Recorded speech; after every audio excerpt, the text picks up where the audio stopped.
pedir mais uma vez, tá? Realmente coloquem o cinto de segurança, porque as pancadas que eu vou trazer aqui são gigantes, gigantescas, tá?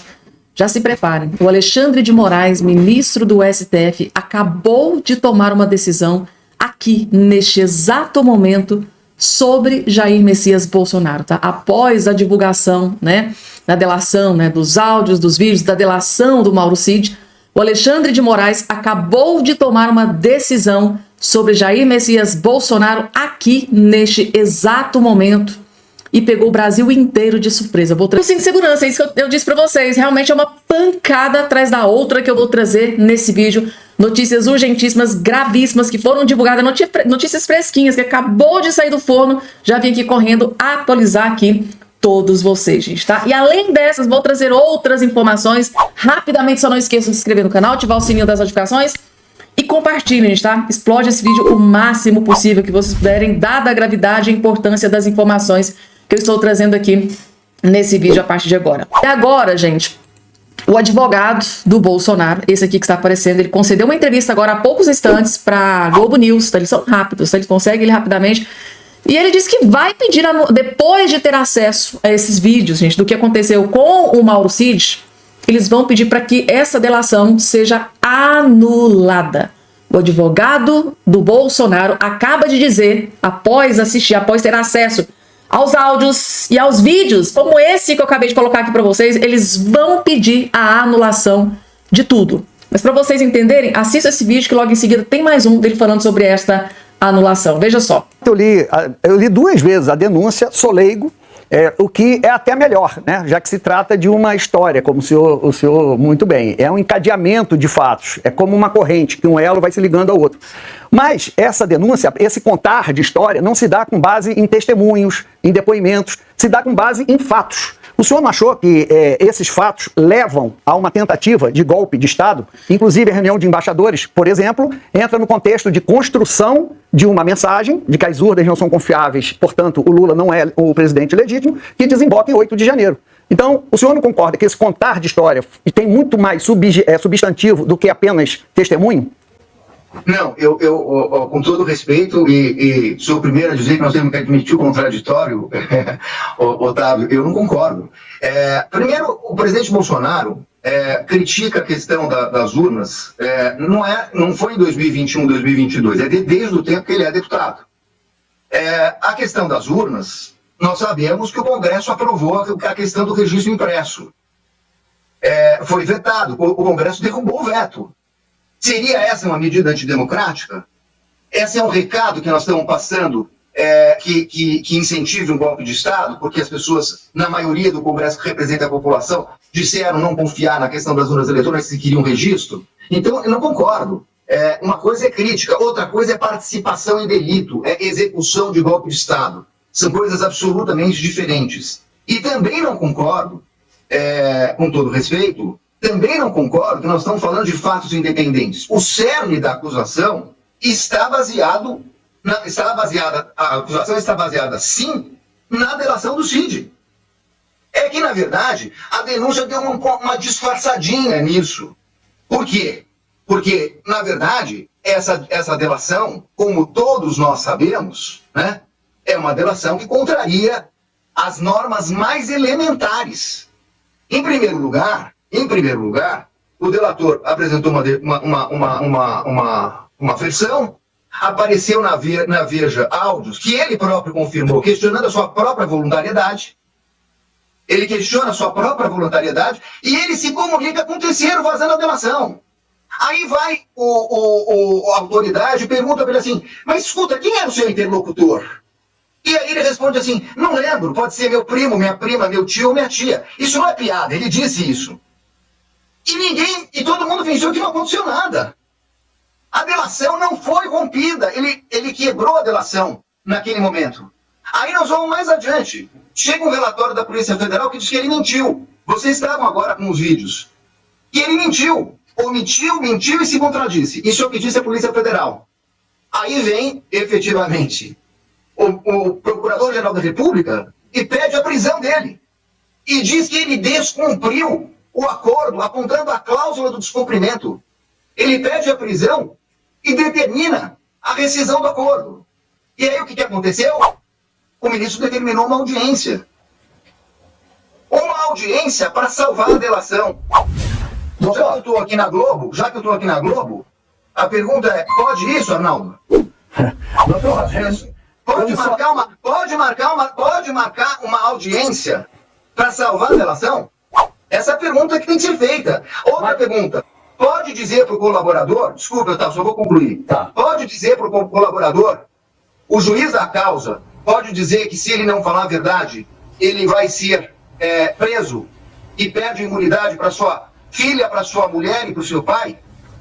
O juiz pode fazer o papel... Agora aqui, gente, entra a Andréa Sadi, completamente desesperada, né? Porque o que o advogado Bolsonaro acaba de dizer aqui é que ele vai entrar com o pedido de anulação, tá? Devido a todas essas atrocidades que aconteceram durante, né, a delação do Mauro Cid, ele vai entrar para quê? Para anular essa delação do Mauro Cid. E está aqui nesse vídeo que eu estou colocando agora na tela para vocês.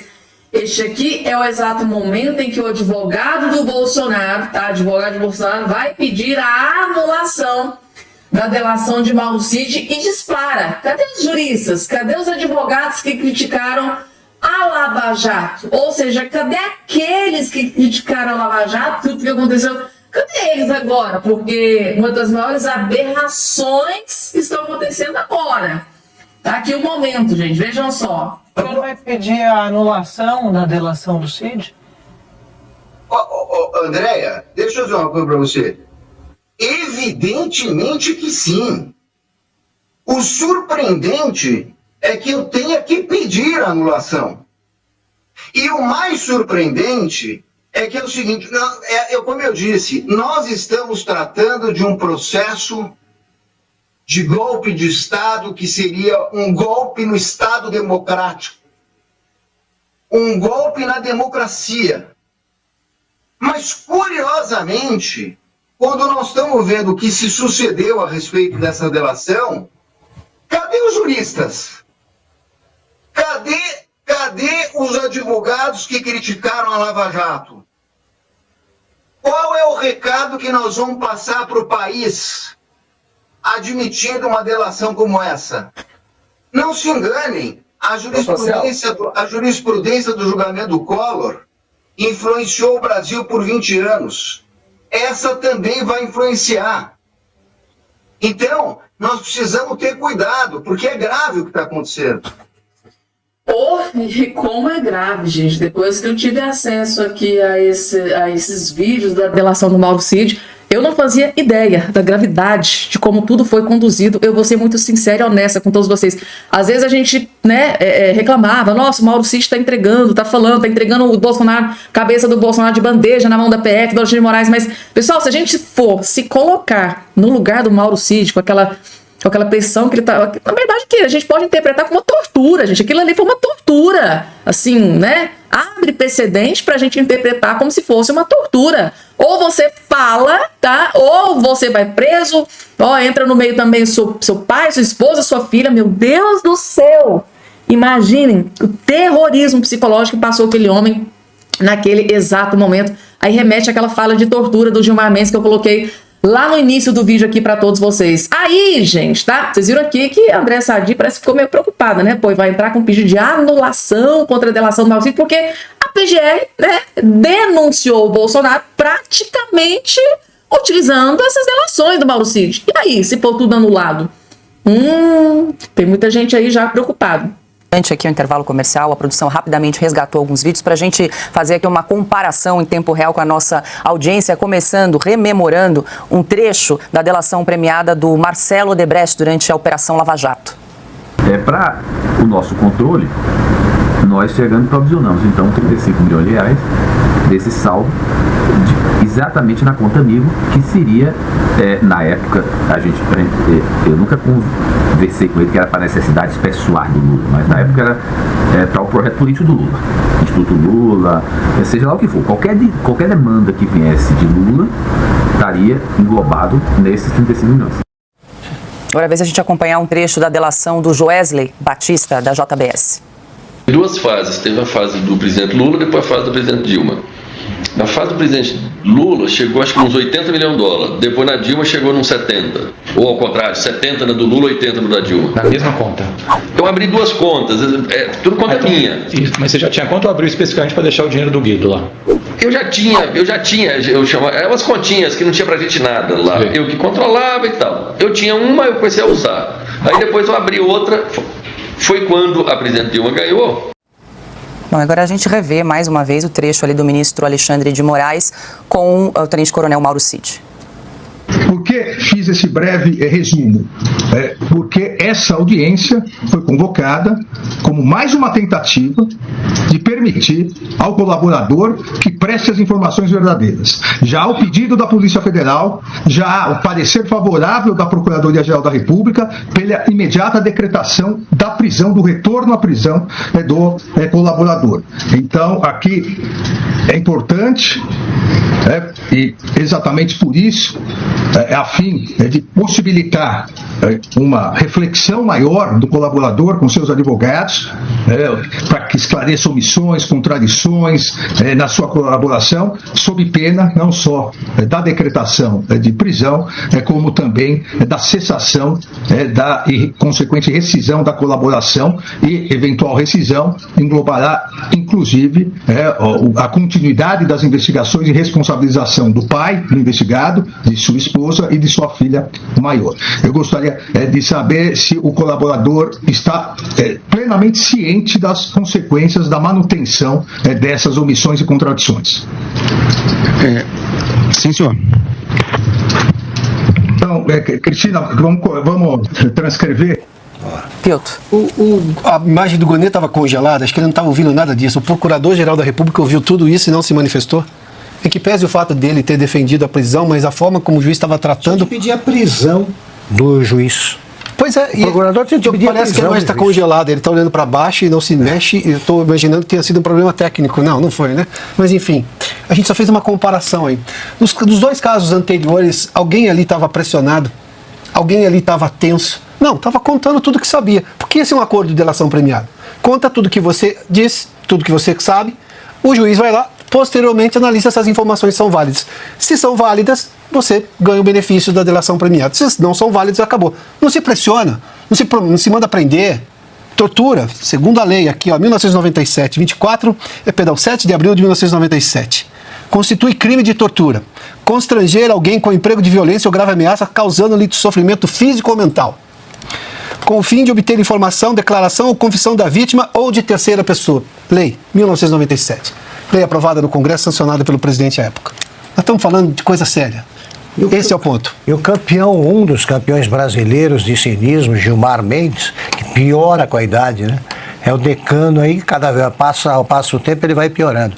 Ele teve o desplante de dizer que ele se comoveu de tal modo com o livro que ele leu do Emílio Odebrecht e teve de segurar o choro pela tortura imposta a ele. Não ficou preso nenhum dia. Nenhum. Era o filho que estava preso. E ele fez isso. Como é que pode um procurador-geral depois chegar em casa e conversar normalmente com a família depois disso? Agora veja como eles não estão bem. Como se trata mesmo aí de um caso clínico, nosso Supremo. Eles estão produzindo provas de abuso de autoridade, de tortura imposta a um depoente. Estão produzindo isso e, segundo o próprio Moraes, enquanto existir o vídeo, há a possibilidade do flagrante. Deveria ouvir a voz de prisão imediata do Procurador-Geral. É um ato simbólico? É, mas tem hora que você tem de expressar a coragem pelo ato simbólico, que não está ao teu alcance materializá-lo. Diga o que pensa. Diga o que pensa, é vergonhoso o que tem feito agora o Procurador-Geral da República.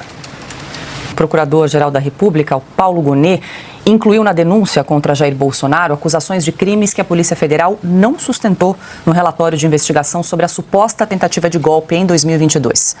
A entidade encarregada pela acusação responsabiliza o ex-presidente por dano ao patrimônio da União e deterioração de bens tombados ao citar os atos do 8 de janeiro. Nenhum desses crimes foram atribuídos a Bolsonaro pela Polícia Federal. Gonê também solicita a fixação de um valor mínimo para a reparação dos danos causados pelos envolvidos no episódio, incluindo o ex-presidente. O documento da PGR também sustenta, com base em indícios frágeis e sem comprovação, que Bolsonaro teria aprovado um plano para assassinar Lula, Geraldo Alckmin e Alexandre de Moraes. O documento final da Polícia Federal também não menciona um suposto aval de Bolsonaro para o plano de assassinato. Consta, quer dizer que o PGR foi além do relatório da Polícia Federal, que já continha 900 páginas, e ali ele em 270 conseguiu incluir ainda mais crimes, e conversando com vários juristas, advogados que analisaram tecnicamente essa denúncia, muitos levantam essa questão. Onde estão as provas materiais de todos os crimes que foram imputados ali aos denunciados? Não existem, é uma peça de ficção, um roteiro mambembe, talvez de uma porno chanchada. Eu não sei se o procurador-geral, ao fazer esse papelão, está disputando algum cargo de roteirista em Hollywood. Hollywood anda meio ruinzinho com essa ideologia woke. Talvez um filme de comédia pastelão do Woody Allen, de uma Republiqueta das Bananas, porque ele colocou até a questão do táxi no relatório dele, que eu mencionei, quer dizer, faltou golpe porque não tinha táxi disponível. E eu estava deixando para o mestre Augusto, que é o nosso fiscal da língua portuguesa, mas eu vou trazer à tona aqui o traje com G. Coitado, né, do Roger e da banda que ele criou há tantos anos atrás. O traje com G está escrito na peça de ficção. Então esse é o nível da palhaçada. Não passou despercebido, não. Eu Costa, ontem eu lembrei dizendo o seguinte, para decorar, que não é com G de Gilmar, é com J de Jerico. Quem sabe ele lembre. Então assim, gente, se nem a PF, gente, sustentou, baseado em quê? Que o PGR denunciou. Aí é que fica o questionamento. Que vocês entendam, tá? Por que tudo isso está acontecendo. Autorizaram a divulgação, né, do áudio do Mauro Cid, o vídeo, né, da delação do Mauro Cid. E o melhor comentário que define, tá, o que acabou de acontecer, a gente viu ali um momento em que o Alexandre de Moraes faz uma espécie de ameaça contra o Mauro Cid para que ele fale aquilo que eles querem ouvir, aquilo é o que a gente entende que na mensagem, né, na ameaça do Alexandre de Moraes. E a Bárbara do Atualizei, ela trouxe aqui um resgate de um vídeo do Gilmar Mendes que define exatamente essa atrocidade que está acontecendo aqui nesse momento. Assistam. Então, galera, enfim saíram os vídeos sobre a delação do Cid. Só não sai o vídeo do aeroporto de Roma. Mais um ponto em questão chamou muito a minha atenção. Veja o momento em que Moraes ameaça prender Cid por omissão em acordo. Após a ameaça, o Cid mudou a versão e aí citou a atuação de militares em plano contra o ministro. Tipo, bom argumento, né? Ou você fala aí, ou então eu vou te prender. Mas não só o Cid. Moraes ameaçou mandar o Cid, o pai, a esposa e a filha do Cid pra cadeia. E fica muito mais legal quando você ouve isso do próprio Alexandre. Possibilitar uma reflexão maior do colaborador com seus advogados, para que esclareça omissões, contradições na sua colaboração, sob pena não só da decretação de prisão, como também da cessação da e consequente rescisão da colaboração, e eventual rescisão englobará inclusive a continuidade das investigações e responsabilização do pai do investigado, de sua esposa e de sua filha maior. Eu gostaria... Vocês entenderam bem? Faz uma reflexão aí sobre o que você tá falando, porque não é só você, é o seu pai, a sua esposa e a sua filha. Eu poderia dar os meus 2 centavos sobre o que eu penso de tudo isso, mas eu não preciso. Gilmar Mendes já o fez. Porque as pessoas só eram soltas nisso aqui, liberadas depois de confessarem. E fazer acordo de diligência. Isto é uma vergonha e nós não podemos ter esse tipo de ônus. Coisa de pervertidos. Claramente se tratava de prática de tortura. E se alguém achou ruim sobre isso, reclama com Gilmar. Combinado? Essa fala do ministro Gilmar Mendes, assim, simplesmente colou certinho nessa situação degradante, né, da justiça brasileira com o que está acontecendo com o Mauro Cid aqui no Brasil. Aí vocês vão entender, gente, a gravidade de toda a situação. Com 2 momentos da delação do Mauro Cid, um primeiro momento ele chora, desesperado com tudo que está acontecendo. É o primeiro vídeo. No segundo vídeo eu mostro um momento que antecede o momento em que ele desmaiou durante a sua delação. Gente, a pressão foi tão grande, a pressão foi tão gigante em cima do Mauro Cid que ele não aguentou e desabou. Esse primeiro vídeo que eu vou colocar aqui agora na tela para todos vocês, gente. Vejam o que aconteceu com ele ali dentro. eu tinha. A família está vendendo os imóveis.